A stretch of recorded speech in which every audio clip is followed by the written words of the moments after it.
सामान्य छंद परिचय की श्रृंखला में आज हम देखते हैं अनुष्टुप छंद, जिसे श्लोक भी कहते हैं और बहुत ही सरल छंद है।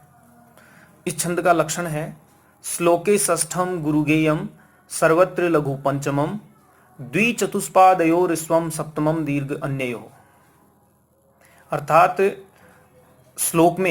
जिस श्लोक में छठा वर्ण सभी चरणों में, यानी श्लोक के चारों चरणों में जहां छठा वर्ण दीर्घ हो, पांचवा वर्ण जिसके चारों चरणों में लघु हो, और द्विचतुष्पादयो ऋस्वम सप्तमम, यानी जो सातवां वर्ण है वो दूसरे और चौथे पाद में ऋस्व होगा, दीर्घ अन्य हो। और अन्य जो चरण है, यानी जो पहला और तीसरा चरण जो बच गया, उन दोनों चरणों में, प्रथम चरण में और तृतीय चरण में जो सप्तम वर्ण है वो दीर्घ होगा।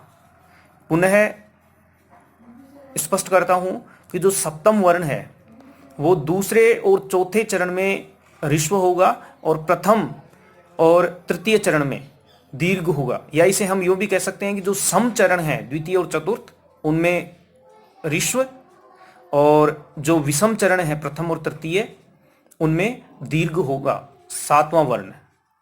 तो ऐसी जो वर्ण व्यवस्था हो जिस श्लोक में, और जिसके प्रत्येक चरण में 8-8 वर्ण हो, वो श्लोक अनुष्टुप छंद होता है। उस श्लोक में अनुष्टुप छंद में वो श्लोक वर्णित है।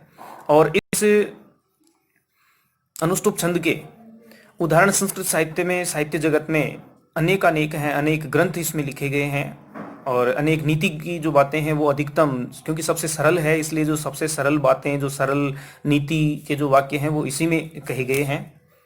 और महाकवि कालिदास के रघुवंश महाकाव्य का जो प्रथम सर्ग है और उसका जो पहला श्लोक है, उसका जो मंगलाचरण है, वो भी इसी श्लोक में है। और इसका उदाहरण स्वरूप मैं इसी को उद्धृत करता हूं कि वागर्थाविव संपृक्तौ वागर्थ प्रतिपत्तये जगतः पितरौ वंदे पार्वती परमेश्वरौ। धन्यवाद। सामान्य छंद परिचय की श्रृंखला में आज हम देखते हैं शार्दूल विक्रीडितम छंद।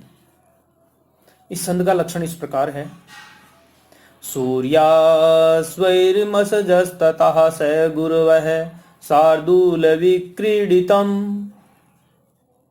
जैसा कि इस छंद के प्रारंभिक वर्णों में सूर्यास्वई अर्थात सूर्य और अश्व के द्वारा, जिसमें यति का बोध होता हो। सूर्य 12 यानी 12 की संख्या का बोधक है, और जो अश्व हैं वो संख्या में 7 होते हैं, तो वो 7 की संख्या का बोधक है।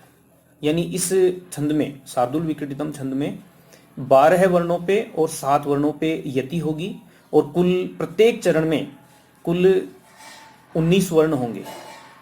और जो गण व्यवस्था है इसकी प्रत्येक चरण की, वो गण व्यवस्था होगी मस जस ततः स गुरु है, म स जय स तय, अर्थात मगण, सगण, जयगण, सगण, तैगण और पुनः तैगण। और उसके बाद गुरु, स गुरु का अर्थ है गुरु के साथ, यानी 6 कुल गण हो गए 6, और 6 गणों के कुल वर्ण हो गए 18 और एक गुरु, इस प्रकार कुल 19 वर्ण हो गए। तो प्रत्येक चरण में 19 वर्ण होंगे, 12 और 7 वर्णों पे यति होगी, 6 गण हैं और एक गुरु है। इस छंद का जो लक्षण है, इस लक्षण का जो उदाहरण है, वो उदाहरण इस प्रकार है यास्यत्यध्य शकुन्तले तिर्दयं संस्पृष्टं उत्कण्ठया कंठः स्तंभित बाष्पवृत्ति कलुषः चिंता जडं दर्शनम् वैक्लव्यम मम तावदीदृशमिदं स्नेहादरण्यौकसः पीड्यन्ते गृहिणः कथं नूतनया विश्लेष दुःखैर्नवैः। ये अभिज्ञान शाकुंतलम का श्लोक है। अभिज्ञान के चतुर्थ